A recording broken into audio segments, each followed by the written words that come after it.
Hello, my juicy co-creators. Lilou here. I'm in delicious, beautiful France, in Lyon, with Ernesto. Hello, how are you doing? I am wonderful. Thank you so much, Lilou. It's great meeting you. It was wonderful to hear you speak yesterday and do this beautiful meditation at the Congress here, organized by Oasis Voyage, which is like this French travel agency, I guess, all about consciousness and spirituality, and they brought you here. You flew from Miami or India because you were in India? Yeah, I was in India for 5 weeks, and then I came from India to here for this Congress, yeah.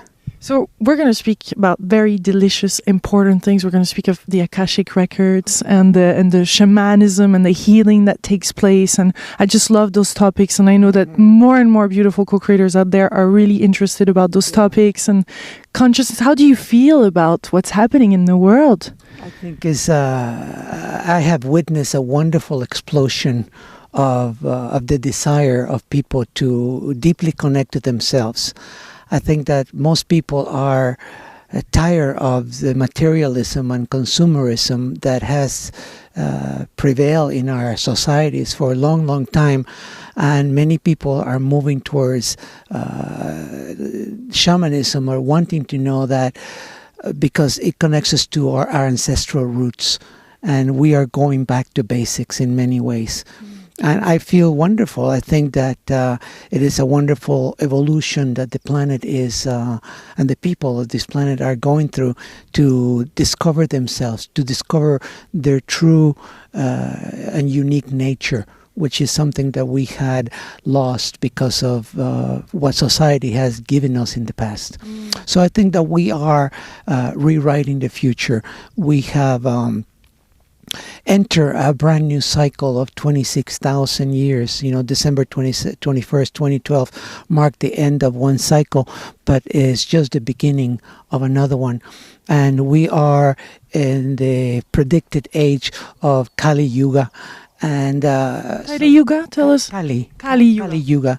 And most religions and sacred scriptures from around the world have talked about the coming of the Christ and the coming of the Maitreya and the coming of the wise teachers that are going to save the world. I think that we are the ones that we have been waiting for. And we are the elders. I mean, just think about it. How do you know that? Is that linked to the Akashic Records? Is that linked to a certain knowing that you got? Or it's a feeling, it's an intuition? Because a lot of us feel this way. Yeah. We feel like we're starting to really wake up to this. Absolutely. I think there is that the waking up of the consciousness of people is right there. I do get a lot of my insight and information from the Akashic Records, which is to me the most powerful tool that I possess. I did not start my spiritual path or life 10 or 20 years ago. When I was 6 years old, I was conscious and aware that I was living a spiritual life. And that has been just the way it's been for me. So out of everything that I have learned, wonderful world-renowned teachers as well as little shamans, medicine men and women from around the world or my native land of Mexico, that I have learned so much from. The bottom line of all that I have learned is that the most important thing is to have a tool, and for me it is the Akashic Records, that can help me to deeply look at myself, look at the past, look at what I have created, look at the condition of my mind, because our entire reality, our entire existence is based on the condition of our mind, and that is what we're beginning to explore in a very deep way. You mean that we see a certain reality according to our past, according to the conditioning that we had, but we could be living something completely different? We create our reality? We don't see a different reality. We create a reality. Everything that we have in our lives right now, absolutely everything, is created by the condition of our mind. And the condition of our mind, unfortunately, has been trained to take us to the past and not so much to be in the present. even though we talk about, I think Ramdas or someone way back 20, 30 years ago said, be here now. Well, what does that mean, be here now, for most people? And most people think about that, but then again, the condition of their mind takes them to the past.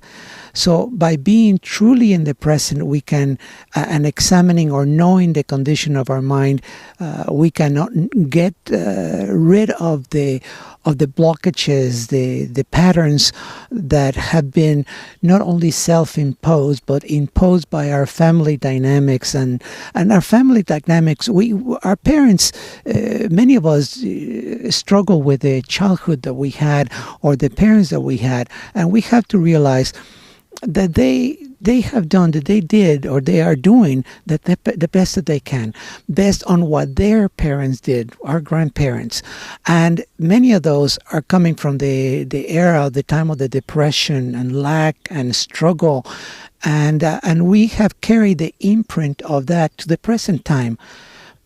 But the message is that there is no need to struggle anymore. Mm-hmm. There is no need to grow with pain or to discomfort, that we have the opportunity to enter this new age with a new consciousness that is free and clear from the struggle of the past.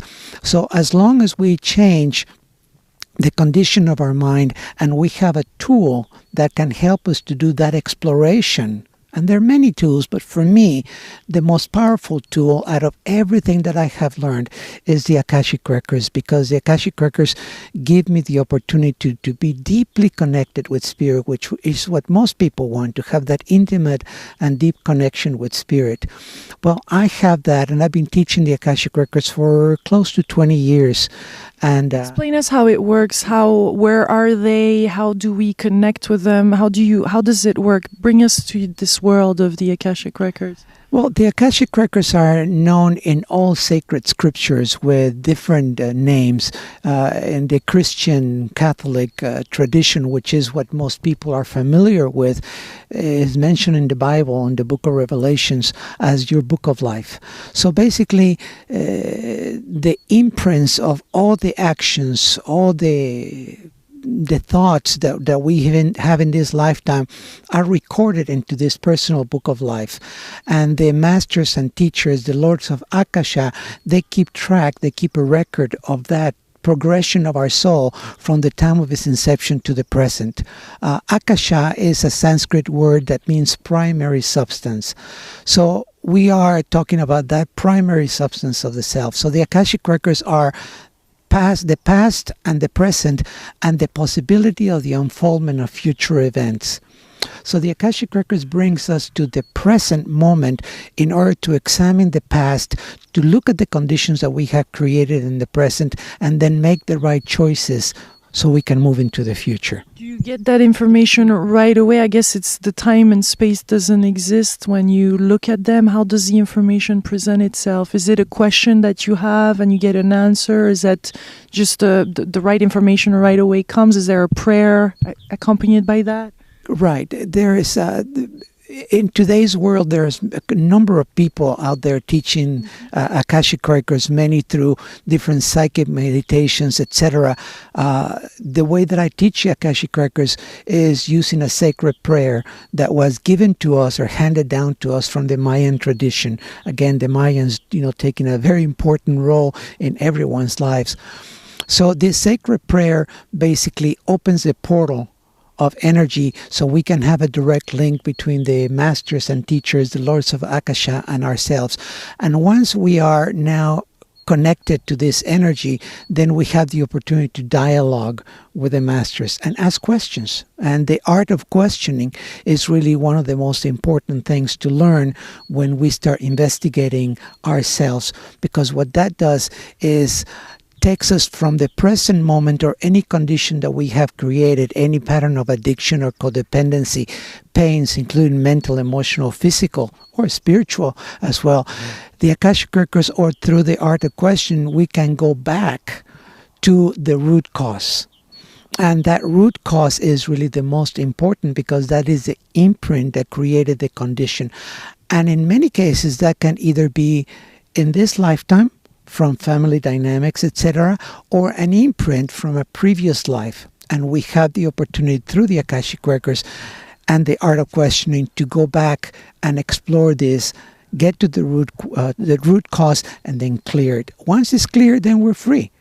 And once we're free of that, is imagine that the issue is taking a certain amount of weight in our psyche, in our consciousness. And once that weight is removed, then we have that empty space, so we can fill it with something else. And that something else is that what can take us to the future based in the choices that we're making today. I have a question regarding the clearing of those Akashic records, because some people in the world, there's maybe a bit of confusion, and I want to hear from you. Because when there's the clearing of some teachers they claim that they can just clear the Akashic record. Isn't there a work to do with the person that is also which the Akashic records are? Like, if you were to do some clearing, I would need to be also in the experience and agree, or the teacher can simply just clear that without, this co-creation. How does the clearing of one experience happen? Is that through a particular re-experiencing it, or can it be just done by saying, yes, I want to clear that, and then you do it? It takes a lot more than that. A lot of people... I want to clear that because some people, there's really a business of the Akashic records that I would like to speak to you about. So tell us what's really needed in that process. I think that the participation of the individual is essential. I mean, I cannot clear your Akashic records. I just can't. It's like saying, hey, I'm going to clear your karma. I'm going to clear your history. And I think that is there for our personal growth. That is there for us to understand and to learn about ourselves. So I personally don't believe, I have never received the message from the Akashic Records that, go to person A or person B, and through they can... Spending $5,000, it's clear. Yeah, exactly. It's going to cost you this much money and I will clear it, but it's going to take 2 sessions. So that's 10 grand. No, that is definitely not the case. I think that what I do is I provide the tools, I provide the means, which is what every great teacher has done for us. Just look at the work of the Dalai Lama in today's world, or anyone like that. He doesn't do the work for you. The great teachers from the past, Padmasambhava, any of them, they don't do the work for you. They simply give you the tools. They give you the teaching for you to do the work. If you create the karma, you create the initial imprint of that karma. So we have to take the time, pay our dues, so to speak, to go and clear that. And it is not difficult. It's really not difficult. It's just a matter of following a recipe, and following a system that can be taught by someone that is honest, that is not interested in the gain of the $5,000, by me doing this thing, and I clear your records, because it is a personal work that we all need to do. No, I often I like to also bring that kind of level of transparency and authenticity, because I think it's super needed in the spiritual world. There is some confusion, and we have to listen to our heart to welcome the right teacher. And when we're ready to clear those Akashic records, the right person will come. It's not something to be forced. There's the right person that will show up. And there's a lot of people, spirituality. 25 years ago, when I was teaching shamanism or something else, there was just a handful of people interested in this. If I went to a bookstore in the US or Canada, the spiritual section was small like that, and now it's just a booming business all over. So there's a lot of people that say, okay, well, that's a good business, a good way to make money, and I can just dress the part and act the part, and I can make a lot of money. And to me, that is not what it's all about. I truly believe that Spirit provides for me, has provided since day one, and it will continue providing. But there's a lot of people out there that are selling spirituality, and we have to open our hearts, to really allow the language of the heart and the thought process of the heart, and not so much of the mind, to be the one that says, do I feel the honesty from this teacher, male, female, makes no difference? Do I feel that they're really want to give me something that is for my highest good? Or I just heard during this conference a couple of days ago that there was someone basically selling the Akashic Records to this individual, but that it was going to take a minimum of 4 sessions for them to be able to learn the process so they could access the Akashic Records for themselves. And each session or each time that they spend with this particular teacher, which I don't know who he or she is, we're charging precisely $5,000 a pop. So, we're talking about $20,000. To me, that is just not honest. It's just not honest. Interesting that we brought this here now, and it's important to mention those, not to go into fear about it, but really to listen, to do the work that is needed to follow our intuition. And our heart, and if we're fearful, then it's not the right moment, because if sometimes there's fear linked to that, the pressure and the I think that most people, I've been doing this work for 40 years or something, and there's a lot of people that say, yes, I am willing to know about myself, and they go to a seminar. I can only talk about my seminars. They come to my seminars and they say, yes, I'm here, I'm ready to do the work, I am open, I will be able to do the work. But we're like people talk about like we're like an onion, and we peel layers. I don't think we're like an onion at all. Onions make me cry, and I don't like to cry. I think that we are more like an artichoke. Okay, and we have that outer layer of protection in the artichoke, and we start peeling. But what happens is that once the outer layer, which is our protection, gets peeled and we start getting into the juicy part or the soft part of the artichoke, is when we start really seeing our true nature. We can start seeing the pains, the wounds from the past. We start seeing the interaction of other individuals and the karma that we have taken on from the imprint of other individuals in our lives.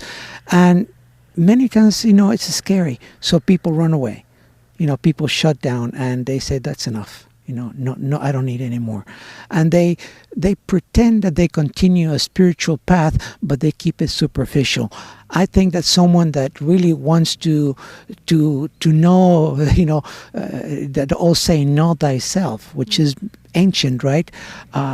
Someone that really wants to know him or herself, they have to pay their dues and take the time to do this self-exploration. And to me, self-exploration is a beautiful path of self-discovery, a path that leads you to the understanding of what is really in your heart.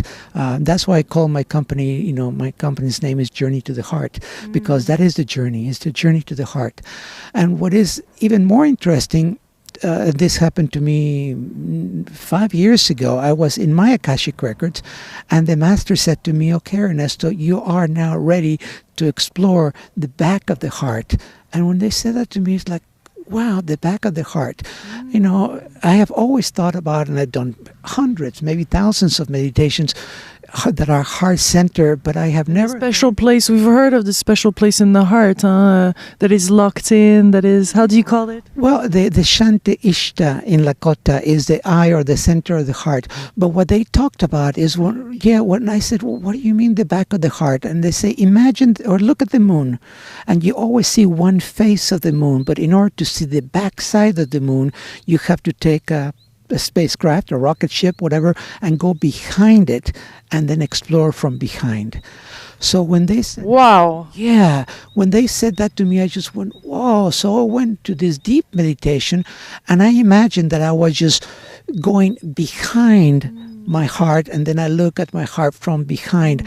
And the revelations and the work that I have done first, with myself, has been just tremendous to see how I have taken material that is like imagine that the back side of the heart is like the basement or the attic, where you just start shoving things back there for years and years and years. And you have the front of the house nice and clean, but the attic, what is in the back, is completely cluttered, full of spider webs and whatever.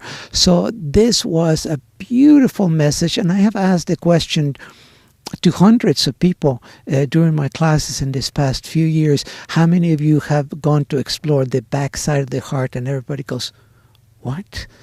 So that is part of what I am teaching right now, is the exploration of what is behind the heart, because that is the only way, if we clear and clean the totality of that artichoke, if we continue doing the work, little by little we start peeling more and more of the leaves of the artichoke to get to the most important part, which is the heart. But once we think we're there and we see the heart is just right there, can we eat it and enjoy it? Not yet, because it's covered with all those little tiny spiny, thorny things that we have to carefully remove. And once we do that is when we can take that first bite of that juicy center of the artichoke, and then we discover ourselves right there. Beautiful. Well, I would love to end this conversation, this part now, and that we're going to do a second part, and start with this conversation of the heart and the back, and then go into all kind of other beautiful things. My juicy co-creators, I hope you have enjoyed this video. I really encourage you to share it. Thanks to the internet, it really goes all around the world. It's beautiful. Thank you, Ernesto, for this beautiful. Thank you so much, Lou. It's my pleasure. Thank you to all the delicious co-creators out there. Much, much love. Bye-bye.